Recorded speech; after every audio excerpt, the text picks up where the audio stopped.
Hey everyone, and good Thursday afternoon, and happy day before St. Patrick's Day. If you happen to miss it, we posted a video earlier today of our lamb shepherd's pie that you can find in the Manhattan Deli tomorrow, or you can make it at home. We gave you step-by-step instructions, so you know there's no stopping you. Make it happen. So today we're joined by the personality of Christian O'Quintons. He is going to talk us through a drink he made up called the Celtic Red Stir. That took you a few times, huh? It did. I had to practice. Not going to lie. So this is something you came up with, yeah. And I'm just going to let you take it away and kind of explain what it is, and hopefully people can, make their lamb pie tomorrow and then make this drink alongside it. All right? Done. Well, it's good to see you again. Welcome, everybody. I missed you, all you winos, all you boozers. I know I shouldn't say that word. I gotta tell you, I love you guys. Anyways, listen. I've got a bunch of emails and people asking me questions. So yes, I answered every single one of the emails and I answered all my calls. So no worries. Call me, text me, communicate through Facebook. We'll get it done. And a couple of times I've been able to go ahead and create the cocktails and then teach whoever wants to come to the Bistro Napa, and I'll teach them how to make exactly the same cocktail so they can do it at home the right and proper way. Anyways, St. Patrick's Day, a reason for us to go out tomorrow, and aside for wearing red and for wearing green and to behave really ridiculous, it is a good moment to drink great cocktails. If you're not going to be drinking beer, of course we're talking about Guinness, do something special at home. Don't try to do this in any other bar. I'm not sure they'll be able to make it for you. This one is honoring our beverage manager, Holly.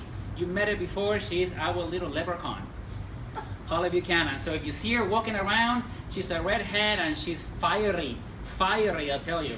Anyway, so what we're gonna do, we're gonna use my favorite Irish whiskey, is the Tullamore Dew, the original blended whiskey right here. Grain whiskey though, 3 times the still, and it's finished in sherry oak and it's finished in bourbon. So I gotta tell you, there's a lot of aromas of citrus, a lot of honey, a lot of caramel, very floral. I love it just because of that. If it was up to me, I'll drink it straight up. But today we're making a cocktail.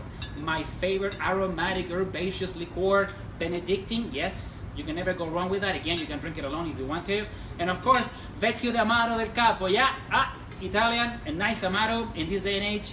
Any bar that doesn't make a cocktail without an Amaro, it just doesn't make any sense though. Amaro is the last ingredient that these millennials, I love you guys for this.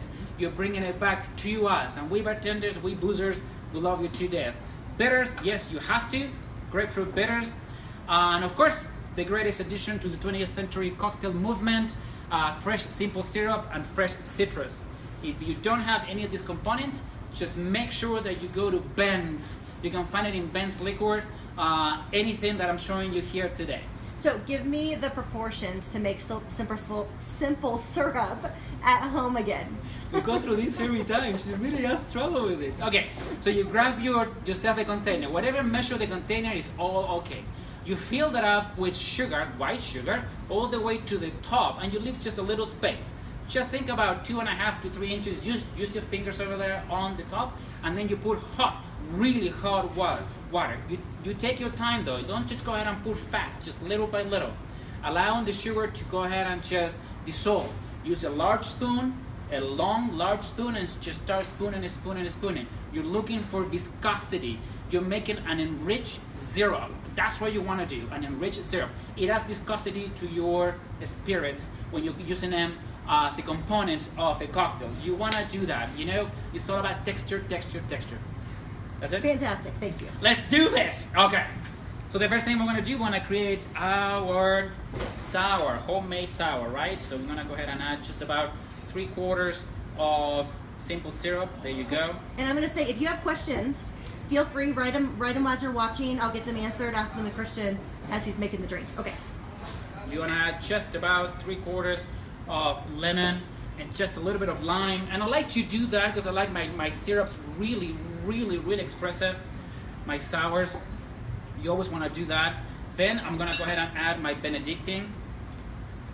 And you're creating a complex sour, yes? Your sour is going to be complex, going to be beautiful, gorgeous. Anyways, I hope that you have a great time tomorrow, though.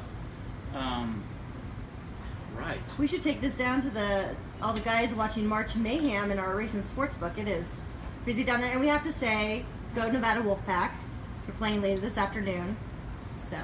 Don't worry about the measurements. I'm gonna go ahead and give you a recipe in the website, and it's much better for you to ask me down right then and there. The final thing that I want to do is just add my spirit. If you make a mistake here, if your complex sour doesn't taste good, just make sure that you actually add at the last end, at the part that you actually cannot change anymore. You want to add out here just 1.5 ounces of tuna mordieu. You're more than welcome to have a little more for yourself on the side since you bought it. Right? Right. Enjoy it. You're gonna add a little bit of grapefruit bitters. Just 1, 2, 3, you're good to go. And it's really important that you have droppers. This is a dropper.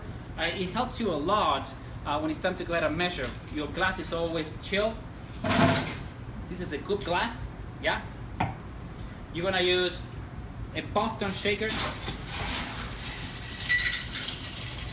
Again, if you've been watching these videos, he's using the same tools pretty much for every drink. So I do. The saying goes, invest in a good quality bar set and it will last you for all these drinks and more.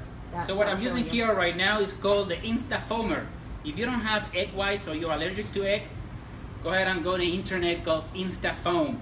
It's vegan, it's non-GMO, it is good to go. If not, just go ahead and go to your kitchen, use an egg. I'd rather have an egg though. Here we go. Don't forget to smile though. This is the sommelier mixologist workout of choice. He gets his arms by mixing up drinks. Right, we're gonna do a workout video one day with you, Christian. I've done a couple of those, right? All right. 2 strainers, the Hawthorne goes into the tin, and you do have your cornel mesh. You want to have that because you don't want any ice in your cocktail. Look at that. Beautiful. Gorgeous, gorgeous, I tell you, gorgeous. And you should really go into making cocktails and, you know, being a sommelier. It's really a really good job, career path for you. For me? Thank you. All right, we're almost done, almost done. The last part is just to be able to make this cocktail completely and absolutely aromatic. The way you do that, you get yourself a nice orange. You're gonna need a peeler, just like so. And you got yourself a peel. You make yourself a little belly over there, and then you squeeze on top. And what you're doing is just exuding all those oils that you have in the orange. And if you have a very nice meringue on top, because that's what you just created, a meringue on top, your peel should be able to just deposit. And I gotta tell you, wait, I'm working.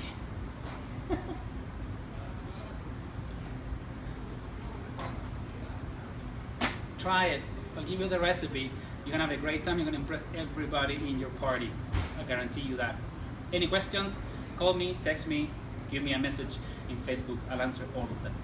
Cheers. Thank you. That's You're wonderful. welcome. So I want to see everybody's picture of this drink when you make it tomorrow for St. Patrick's Day. Make sure you tag Atlantis Casino Resort Spa in those pictures. We would love to see them. And just a reminder, we have a Joseph Phelps wine dinner coming up in a couple weeks, March 26th. March 28th. March 28th. Thank you, Christian, in the Atlantis Steakhouse. And you want to give the number to call? I do. Go ahead and call 824-4411. If you're a wino, if you love wine, I am serving the insignia that night, so you should show up just because of that.